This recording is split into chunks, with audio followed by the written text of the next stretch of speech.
Hello, crew. This is Robert Liebertz, and this is your 7 Minutes of Piracy. We've got three things to cover this week, and we're going to get right to it. We got a bing, a bang, and a boom. I'm going to give you an update on my book and how it's doing. I'm going to give you an update on book two. We're going to talk a little bit about pirate swag, and then I'm going to give you the pirate fact of the day. So, let's talk about the book. For those of you who don't know, I just wrote and published my first book. It's called Gerard's Fortune. Here's a link to it. To date, I've sold exactly 61 units. My book's been for sale for exactly 2 months now. I published it on July 28th, which incidentally is my mom's birthday. Happy birthday, Mom. So it's been out for about 2 months, 60 days, and I've sold 61 units. So one a day. I don't know if that's good or bad, but you know what? We're going to pretend it's good. So, hey, thank you. If you bought my book, I appreciate it. Thank you. Still love to get your feedback, good, bad, or indifferent. Let me know where we are. I've sold 48 books and 13 Kindle downloads. So, but as we go, I'm going to keep you guys updated. Hopefully those numbers go up, and next time we'll see where we're at. So I've had a couple people ask, how's book two going?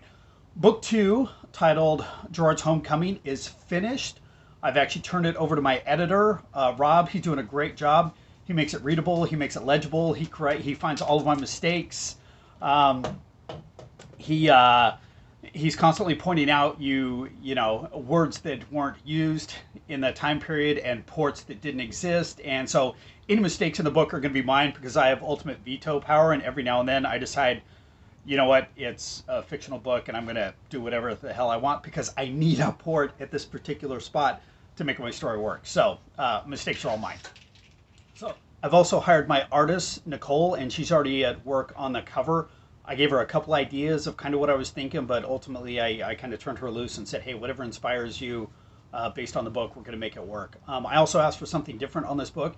I kind of gave her a sketch of a cutaway drawing of something I'd like to include in the book so the rest of you can see how the Tawny Main is laid out. I know I described the ship in detail when I can, but I think it'd be better for you guys to have a picture to actually look at it. I've got a great picture in my head. I know exactly what it looks like, what all the decks looks like, and where everything is, but I don't know if I can always convey that to you in my book. So that's a little something I'm going to include in book two. Anyway, so we're working on it. I've got to do a second rewrite. I got to roll back through it. I'm hoping to have everything done by maybe Thanksgiving. It'll definitely be out in time for Christmas. And you know what? If I get it out a little bit early, you guys are going to be the first to know. So let's talk about pirate swag. When I first decided I didn't give a shit what anybody thinks and decided I was going to be a pirate, one of the first things I made is a table. And it's actually the table I'm sitting at right now. I've got a couple pictures I'm going to show you guys. It started its life as a spool, one of those giant spools that, like the power company uses or the cable company uses. I found one online. I liked it. I went up to buy it. The one I picked out was so heavy that me and the other guy actually couldn't lift it and put it in my truck. And I thought, well, that's not very convenient because, I'd like to be able to take it places. I'd like to be able to take it to pirate festivals. So I had to drop down 2 sizes, and we finally found one that we could actually lift into my truck, and that's the one I have. I did some work. I sanded down the top. I drilled out some holes, and I actually inlaid some coins in the top. I've got some gold doubloons. I've got pieces of 8. I've got some silver reals in there. Looked really terrific. I was very happy with it. There were still some big spaces on the table that I thought could use something. So I included 2 documents before I poured the top on. The first one is a pirate oath. Now, when I formed my own pirate crew to go to pirate festivals, we have this super secret ceremony and a secret initiation and the secret oath.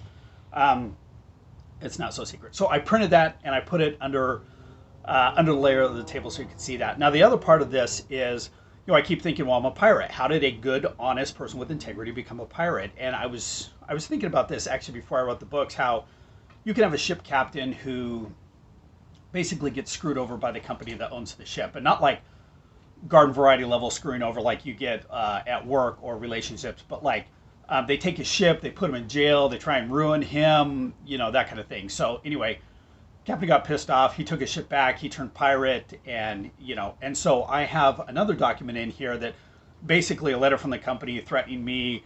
I'll be hunted to the ends of the earth and blah, blah, blah, and I'm in violation of the treaty and blah, blah, blah, blah, blah. Anyway, I burnt the edges of it so it looks like it's been in a battle, and then I put that down, and then I put some clear coat over the top of the table, and it turned out fantastic. I'm really happy with it. So that's my pirate swag for the week.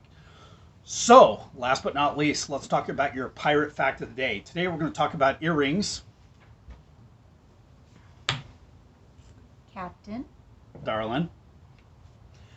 Today we're going to talk about earrings. Now, almost all the books you read, almost all the movies you see, they have pirates wearing earrings. And they actually wore them for a lot of different reasons. I'm going to try and cover all those for you right now.